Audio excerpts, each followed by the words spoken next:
Now, I don't know if you've seen the news or not, but Pfizer has actually released a statement that their vaccination is 90% effective. Good news, correct? Businesses can resume, correct? That's why STI is actually jumped up tremendously over the last couple of weeks. It's not only STI, most equity indexes that owns businesses will naturally see this positive sentiment because that's good news for humankind. Now, shortly after Pfizer released this good news, Moderna, a competitor, has actually released that their vaccination is 94.5% effective in preventing coronavirus. Now, just to share a bit with you, vaccination is to prevent. It does not treat. A medicine to treat is called an antiviral. So this vaccination needs to go around humankind before we can eradicate, this COVID-19 or any coronavirus. So as always, if a company has the solution to solving this massive problem to mankind, it deserves every revenue, every profitability, correct? That's why Moderna's share price has shot up in this year. $20 it has been for the last couple of years. Right now it's closing in on $100. Well deserved if it really has a solution. But sad to pour water over the fire. So I have to share with you also. In October, its CEO Stephan Bancel has sold $1.3 million worth of his own shares. If he believes that it's a sure win, why would he want to sell? Think about it. And just to add further evidence to things, he's not only just sold in October, he's been selling throughout the year. I've actually covered this in previous video also. That he's actually in this year sold 40 over million. His chief medical officer sold 60 million. President sold $10 million. Moderna's insider have been selling out. Think about it. If they know they have a sure win, why would they want to cash out any amounts itself? They hold the shares easily to could tenfold their net worth. So ultimately, they believe that it's still up for grabs. Nothing is cast in stone. So back to Pfizer. Is Pfizer's solution, a good shot of it? Also sad to say, his CEO has been selling shares also. On the day he released the good news, his CEO has sold $5.6 million. Too coincidental, correct? Think about it. What kind of reason? I read the article. It said that it was pre-planned, but really, it's so coincidental that any layman will kind of be disappointed if it was otherwise. So I've shared before in the previous video. I'll leave links below. That in combating viruses, the previous one, which is SARS, has shown that biotech firms have indeed tried to cash in on this kind of crisis and make themselves rich in that process. I'm not saying that it's for sure that Moderna and Pfizer are doing that, but as always, biotech firms have shown that this is a good period for them to cash in on whatever they've been doing, because throughout good times, they usually are not that profitable and they do not have a good share price to sell up. Just to add a bit more details on the Pfizer vaccination, just in case you haven't read it, scientists are still cautious. They have not done peer-to-peer review yet, so don't jump to celebrate too quickly. There's still surprisingly a lot of storage and logistics requirements. Now, if for developed countries there's going to be difficulties, how about Africa? How about developing Middle East? There's going to be all sorts of other logistics issues. So I've actually done curious investigations. This Pfizer vaccination apparently is 2 shots, and maybe some people need additional boosters as highlighted at the bottom over there. And as it has stated that it costs about $5 per dose, it does mean that if someone needs 2 doses, that would mean $10 US. And if 5 billion people need it, that easily is 50 billion in terms of revenue coming to Pfizer. So think about it, it's huge in terms of potential. And just to share a bit with you in terms of science-wise, for H1N1 previously, it was just 1 shot. My wife is in healthcare, that's why I kind of know about it. But right now it's mutated to a different strain already. Right now healthcare workers need to do 2 shots and they have to do it every year. So again, coronavirus is very likely to mutate. It doesn't need rocket scientists to confirm that for you. And this is not like 1 shot and we are done with it. Very likely you mutate. We might need to have several shots, which means the revenue to all these medical firms who can produce this vaccination is huge. The revenue is huge. So again, think about it. Why are insiders selling out? Rosy for the rest of the world, but not rosy for glove companies, correct? Glove companies have been a big beneficiary over this pandemic simply because more demand for gloves. Anyone who does a swab, anyone who's going to do vaccination is definitely going to need healthcare gloves. That's why glove demand has skyrocketed, but supply always takes some time to come. Now the impact on glove company share price has been bad. Now if you look at this chart over here, The one shaded in red is actually Riverstone, which I've show you in this. And Riverstone has actually lost 29% over the last 1 month. The other line is actually Top Glove, also a listed company, also a company I've covered before on this channel. They've lost 24% plus. Now, today I want to help you understand a bit better on Riverstone. On the second part of this video, I'll be sharing with you, how to possibly get a valuation on Riverstone, my best guess to it. And to start things with, let's try to categorize Riverstone's revenue and profitability. They have two main avenues of gloves: cleanroom gloves as well as healthcare gloves. Cleanroom gloves was where they started off 30 years ago. Cleanroom means any manufacturer for semiconductor electronics, whereby particles are so sensitive, they need to wear gloves to prevent any hair from dropping into very sensitive equipment. So think about that. Those are very specialized gloves, and that is their real specialty product. That is where they have a competitive advantage. And that has been driving 50% of profitability. So later I'll show you numbers in terms of gloves, but take note, this has been their core business. The healthcare side is actually really the low margin side, whereby right now they are actually benefiting also, simply because there's so much demand for healthcare. Previously it was healthcare and food, but I'm sure healthcare is really absorbing all the production right now. And let's look at some of the production numbers. The first one over there at the top is actually clean room gloves. And as you can see over there, production volume has only scaled up a little bit. Of course, right now with a lot of semicons ramping up production, a lot of iPhone production, a lot of smartphone production, that would see continuous growth. But the surprising one is actually the healthcare glove. This, in this pandemic, is really in demand. Healthcare gloves production is actually shot up.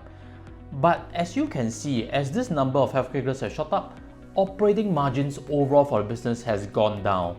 What does that tell you? That tells you that healthcare gloves margin is very thin, which means competition is a commoditized products. That's why there are a lot of small glove companies. They are already benefiting right now, but once this pandemic is truly over, you realize that they are in this commodity business, but they're going to see very, very bad revenues, or very, very bad profitability in terms of margins. Now, if all seems to be bad, let me show you what CEO Mr. Wong has been doing. He's been buying tremendously. This graph is a good summary. And what we can see over there is he's even bought $1 million in the September period. And not only that, even after news of vaccination, which I'm sure he has sources to tell him, he's in this healthcare business.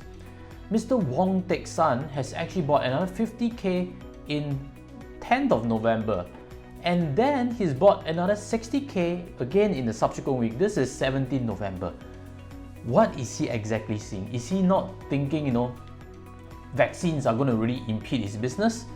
Now, to answer that, let's pull up a third quarter earnings call. Some key points that he has mentioned, that we should really think a bit carefully. Let me quote from him. This is an opportunity for Riverstone to extend his clean room business because traditional competitors are going towards healthcare. That sounds good. That means they are looking long term. They are trying to grab this clean room business whereby the gloves are for manufacturers, semicons, and then they believe this is long term business whereby clients are very sticky, not willing to change suppliers. That is good, which means even after this pandemic, they have a business model that is viable. In terms of the healthcare glove demand, even if vaccines are available, he thinks the supply for gloves will be very tight unless new capacity is coming in, and new capacity can't be generated in a very short time. This is from his words. He knows the industry, we should take it. That is why his long-term customers wants to book quantities forward, but he can't commit to it. Now, what that tells me is he knows the supply through and through. He's in the business. He knows supply is not coming. He has no clue on demand. Demand is really how fast we tackle this pandemic. So in the worst case, demand really strings in 1-2 years time. That is really going to reduce demand. But the supply, which is what he knows, is not going to come so quickly. What if demand really is still high moving forward? We can't tackle it. We thought we could, but after a couple of years, COVID-19 is still here. Then that is where we are going to see this really prolonged period of high profitability. So what this whole section tells you is supply is not coming, demand nobody knows. So that is an important point whereby the next part we'll talk about valuations for Riverstone. Now, if you have benefited, smash the like button so that more people can see valuable content like this. And again, inviting you to press on subscribe. Join our family, become more financially savvy. Now let's try to make calculated guesses as to the intrinsic value of Riverstone Holdings. And to start things with, let's look at this chart over here. what we see is that since 2016, its valuation has hovered around the 50 cents after bonus adjustments mark, and that values the business at $750 million. Now the real discussion point is really how much profit, how much net worth is it to the business because of this pandemic. So since CEO is buying it at $1.50, that means he believes that there should be an extra $1.5 billion of market valuation, or at least $1.5 billion worth of net profit to be driven to the business itself. So let's try to justify his point of view also. Now to start things with, this is the latest third quarter 2020 net profit.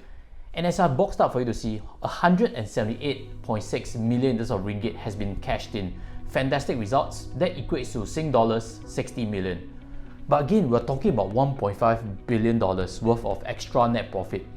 That means an additional 25 quarters on average of this performance.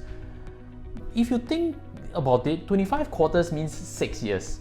That seems to be a long time, but if you kind of understand how vaccination works, it could take very long to really eradicate COVID-19, which means this requirement might persist for longer than what many analysts have been expecting. So possibly 25 quarters is not impossible, but also personally I do think it's a little bit stretched. That's why I've actually previously owned Riverstone Holdings in terms of shares, and as of May and June I've actually sold out on it. I sold out about on average $1 after bonus adjustments, $1 plus, because I didn't quite see where this extra valuations would make sense. But as of now, I kind of changed that perspective a bit. CEO has been buying. He's been communicating that the supply is tight. Is there something that we're not seeing? That's why this discussion that's coming about. The first thing to note is they do indeed have a multi-year increment in terms of group capacity that's inbuilt already. They are building plants. Phase 6, Phase 7 in terms of upgrading their capacity. And very soon they'll be able to produce 50% more in a couple of years' time. That means if COVID-19 does require gloves for a long period of time, much longer than what most expect, that could mean that they are able to drive profits due to increased production. And if demand is still going to be strong, that means the net profit margin is still going to be strong. And as I've mentioned in this analyst report, they have already visibility of profits all the way until June 2021. And not only that, the average selling price is not locked in. They negotiate on a quarterly basis, which means very likely they're going to see increased profit margins also, at least for 2021. That's what I'm kind of discovering also. So now let's try to make the numbers work. How to make 1.5 billion more in terms of net profit. This is the chart again that I've shown you. I've added now a very optimistic projection. If indeed we've all underestimated the net profit of the business itself, and they do deliver say 300 million ringgit per quarter in terms of net profit, that equates to Sing dollar 100 million. And if we do believe that even if vaccinations taking some time to work around the world, that means 25 quarters of 100 million could indeed mean 2.5 billion worth in terms of net profit, more than that 1.5 million that CEO is buying in at. So this is a point of view. Maybe let me know in the comment section whether you think this is too optimistic or not.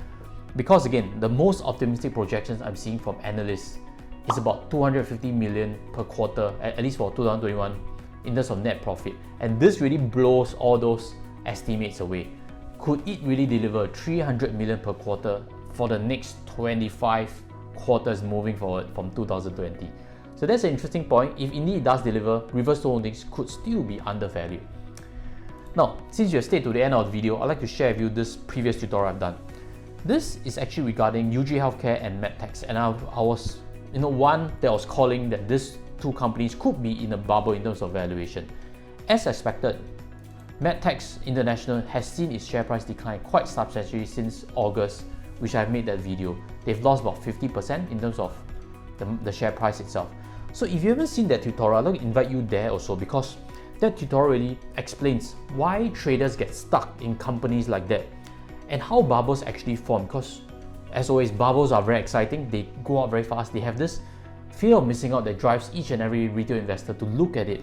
So if you haven't seen that tutorial, encouraging you to visit that, because that helps you become a better investor and better trader. With that, I'll sign off. Take care and goodbye.